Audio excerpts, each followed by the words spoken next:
Assalamualaikum warahmatullahi wabarakatuh. Alhamdulillah, jumpa lagi bareng saya Kang Abi. Di kesempatan kali ini Bapak Ibu dan teman-teman sekalian, kita akan ngobrol tentang penyusunan RKS BOP PAUD dan Kesetaraan tahun 2022. Nah, untuk RKS dibuat 1 tahun ataukah dibuat per tahap? Nah, kira-kira 1 tahun atau per tahap ya Bapak Ibu? Nah, untuk lebih jelasnya nanti kita akan bahas, tapi seperti biasa silahkan ditekan dulu tombol subscribe-nya, kemudian like, share, dan komen agar video ini bermanfaat. Bapak Ibu dan teman-teman sekalian, ini hanya sekedar obrolan. Bisa saja apa yang diobrolkan ini benar. Jika benar silahkan diambil manfaatnya. Jika ada yang salah mohon dimaafkan dan ditinggalkan.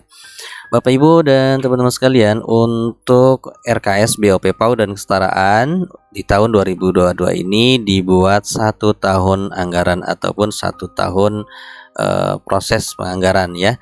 Nah, dari mana dasarnya? Dasarnya bisa kita lihat nih ya, saya sajikan. Yang pertama, dasar yang pertama dapat kita lihat di lampiran ya, di lampiran kedua Permendikbud nomor 2 tahun 2022, di mana tahap perencanaan dan anggaran dan diuraikan secara jelas. Ada 3 poin.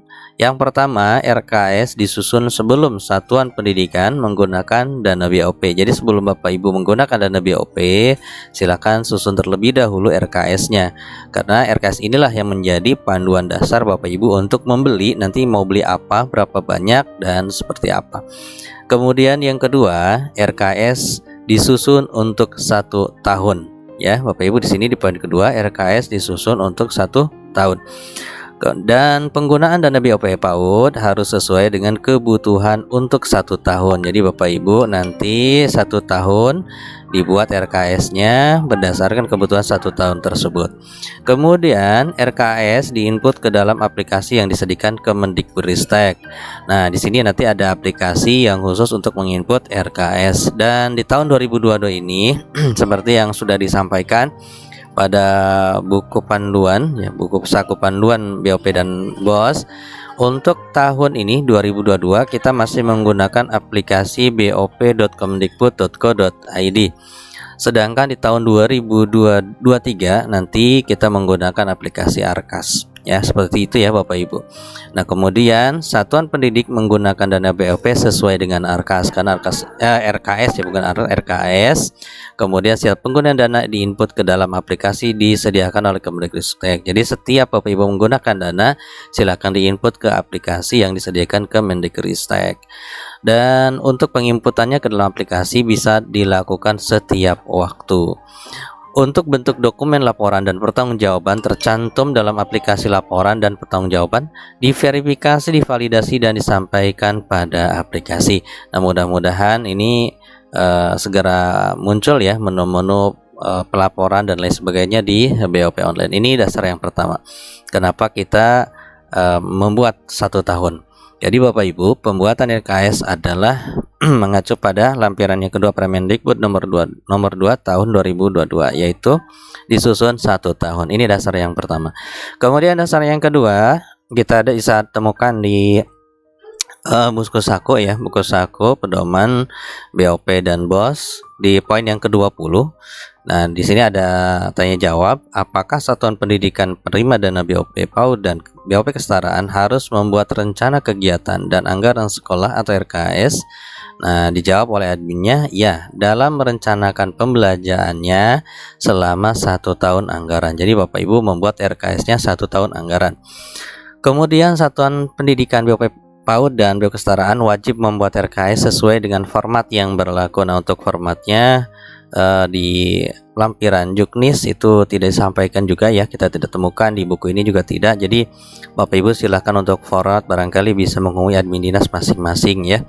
Nah, kemudian timbul pertanyaan, jika kita membuat 1 tahun, nah bagaimana di tahap kedua ya? Pastikan kalau tahap kedua itu akan ada penambahan siswa. Tentu mungkin nanti akan berbeda besaran BOP yang diterima di tahap 1 dan di tahap yang kedua. Tentu ini tidak Bapak Ibu. Di tahap yang kedua menggunakan data cut off 7 Desember 2021. Jadi ya, jumlah siswa yang diterima ya atau penerima siswa di tahap 2 akan sama dengan di tahap yang pertama, karena cut off-nya diambil dari tanggal 7 Desember 2021. Meskipun Bapak Ibu menambahkan siswa pada bulan Mei misalnya Mei ataupun Juli, nah ini tidak akan berefek pada tahap yang kedua. Nah, berefeknya kapan? Proses penambahan siswa baru pada aplikasi Dapodik nanti akan terhitung untuk BOP-nya di tahun anggaran 2023. Jadi kalau misalnya nanti Juli akan ada penambahan siswa baru, nanti dihitungnya pada tahun 2023. Nah, tadi tentu ya untuk 2023 ini kita sudah harus menggunakan aplikasi Arkas. Jadi Bapak Ibu silahkan dibuat ya 1 tahun tahap 1 dan tahap 2-nya sama besarannya, tidak ada yang beda karena menggunakan data cut off 7 Desember 2021 ya. Nah, siswa yang ditambahkan pada bulan di semester pertama ya di ajaran baru tahun 2022-2023 nanti itu akan baru diakumulasi atau apa namanya ya dihitung. Ya, akan dihitung di anggaran tahun 2023 di bulan Januari. Nah, kemudian bagaimana cara pembuatan RKS-nya? Kan ini dibuat setahun. Nah, Bapak Ibu, ini sekedar contoh ya, karena mohon maaf kalau salah. Ini sekedar berbagi tips saja. Untuk pembuatannya mungkin seperti ini contoh saja ya Bapak Ibu. Ini hanya contoh, belum tentu ini benar. Nah, untuk penganggarannya Bapak Ibu silahkan anggarkan, misalnya dalam 1 tahun saya mendapatkan 12 juta di sini ya, 12 juta. Di sini mendapatkan 12 juta. Perhitungan dari 20 siswa kali 600.000 dapat 12 juta. Dari 12 juta ini kita bagi menjadi 2 tahap, yaitu tahap 1 600, tahap 2 juga 600. Nah, sekarang di tahap 1 dan tahap 2 ini kita tentukan mau belanja apa. Ya, misalnya di tahap pertama kita akan belanja di misalnya pengembangan perpustakaan atau layanan pojok baca, misalnya menyusun program perpustakaan atau pojok baca. Nanti Bapak Ibu di sini masukkan volumenya berapa, satuannya berapa, harganya berapa, kemudian jumlahnya berapa. Kemudian pada tahap satunya kita masukkan tadi jumlah dari yang penyusunan, jumlahnya berapa, masukkan ke sini untuk realisasinya. Kemudian untuk waktunya silahkan mau di bulan apa akan diterapkan ataupun direalisasikan ya. Kemudian silakan Bapak Ibu buat proses pembelanjaan di tahap 1 harus pas, yaitu setengah dari anggaran yang ditentukan ya, 50% dari pagu setahun tersebut. Di sini 6 juta. Maka di realisasi tahap 1 Bapak Ibu silahkan jajan ya, apa saja yang Bapak Ibu perlukan, tentu akan melihat pada urgensi yang ada di lembaga Bapak Ibu sendiri. Jadi silahkan Bapak Ibu dibeli ya. Nah, sebanyak 6 juta. Nanti di realisasi kedua ya, di realisasi kedua juga Bapak Ibu silahkan nanti mau beli apa di bulan Juli sampai Desember. Tentunya salah satunya adalah mungkin nanti PPDB ya. PPDB kita realisasikan di bulan Juli ya, silakan Juli dimasukkan ke sini. Jadi Bapak Ibu silahkan dipetakan mau beli apa gitu ya. Nah, untuk lebih jelasnya dalam proses penginputan RKS, Bapak Ibu bisa berkomunikasi, berkonsultasi dengan admin dinas masing-masing, karena barangkali satu dinas dan yang lain akan sedikit berbeda mungkin ya, mungkin Bapak Ibu. Jadi silahkan nanti berkoordinasi, saling komunikasi pada saat penginputan RKS-nya.